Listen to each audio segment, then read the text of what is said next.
In this podcast episode, Robert Lustig, a pediatric endocrinologist, discusses the harmful effects of sugar and processed foods on metabolic health. He explains that sugar, particularly fructose, is metabolized similarly to alcohol in the liver, leading to fatty liver disease and insulin resistance. Lustig argues that the food industry has deliberately misled the public about sugar's health impacts, citing evidence that the sugar industry paid scientists in the 1960s to downplay sugar's risks and blame saturated fat instead. Lustig emphasizes that ultra-processed foods, which make up 56% of the UK diet and contain 62% of the sugar consumed, should not be considered real food. He defines food as a substrate that contributes to either the growth or burning of an organism, and argues that ultra-processed foods do neither. They inhibit burning by reducing energy expenditure and either inhibit or hijack growth processes. Lustig describes three distinct fat depots in the body, each with different causes and health impacts. 1. Subcutaneous fat, the fat under the skin that is visible externally. This is where the body prefers to store excess energy and is relatively benign until it reaches about 22 pounds. At that point, fat cells can become overstuffed and die, triggering inflammation. 2. Visceral fat, the fat around internal organs, particularly in the abdomen. This is primarily driven by chronic stress and cortisol, not diet. Even 5 to 6 pounds of visceral fat can be problematic as it drains directly to the liver. 3. Liver fat, fat accumulation in the liver itself. As little as half a pound can cause metabolic dysfunction.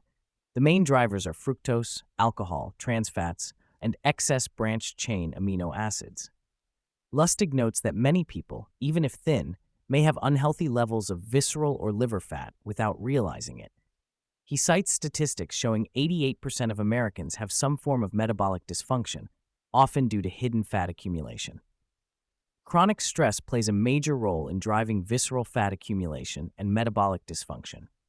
Lustig explains that while acute stress causes fat to be released for energy, chronic stress has the opposite effect, promoting fat storage through cortisol and neuropeptide Y. Insulin is another key factor. Lustig describes how his research on children with hypothalamic obesity showed that suppressing insulin release led to weight loss and spontaneous increases in physical activity. This challenged the conventional view that obesity is simply caused by overeating and lack of exercise. Instead, Lustig argues that high insulin levels drive obligate weight gain, forcing increased food intake. Lustig expresses particular concern about children's sugar consumption. He notes that 20% of children now have fatty liver disease, unrelated to obesity. Sugar inhibits a key enzyme in the brain, potentially contributing to behavioral issues, cognitive problems, and changes in brain structure. Lustig has even had to refer 2 children for liver transplants due to soda consumption. The conversation touches on the use of continuous glucose monitors, CGMs, to track individual responses to foods. Lustig sees value in this technology for educating people about their personal metabolic responses, potentially helping prevent diabetes. However, he acknowledges concerns about obsessive behavior and emphasizes the need for proper integration and interpretation of the data. He argues that while CGMs are just one tool and don't capture the full picture of metabolic health, they can be valuable when used appropriately. Lustig argues that addressing the health crisis requires more than just individual behavior change. He criticizes the medical system for treating symptoms rather than root causes and calls for a rethinking of how we approach health and healthcare. He believes that fixing healthcare requires fixing health itself, which in turn requires fixing diet. However, he notes that powerful corporate interests often stand in the way of meaningful change. Lustig shares several pivotal moments in his career that shaped his understanding of metabolic health. 1. Working with children with hypothalamic obesity at St. Jude Children's Research Hospital, where he discovered the key role of insulin in driving weight gain and affecting quality of life. 2. Realizing in 2006 that fructose is metabolized similarly to alcohol, potentially explaining the rise in type 2 diabetes and fatty liver disease in children. 3. Learning about the sugar industry's efforts to mislead the public and influence scientific research in the 1960s. These experiences led Lustig to focus on insulin reduction rather than just weight loss in his clinical practice, and to become a vocal advocate for reducing sugar consumption. When asked about honey, Lustig explains that while it's often perceived as a healthier alternative to refined sugar, it's metabolically similar, gram for gram. He notes that honey's expense and strong flavor may naturally limit consumption, which is beneficial. However, he warns that much of the honey sold in stores is actually adulterated with glucose syrup and artificial flavors, making honey fraud a significant issue in the food industry. Throughout the conversation, Lustig emphasizes the complexity of nutrition science and the need for more precise language. He notes that terms like sugar, fat, and weight can be misleading as they encompass many different substances with varying health impacts. This complexity allows food companies to exploit ambiguities in labeling and marketing.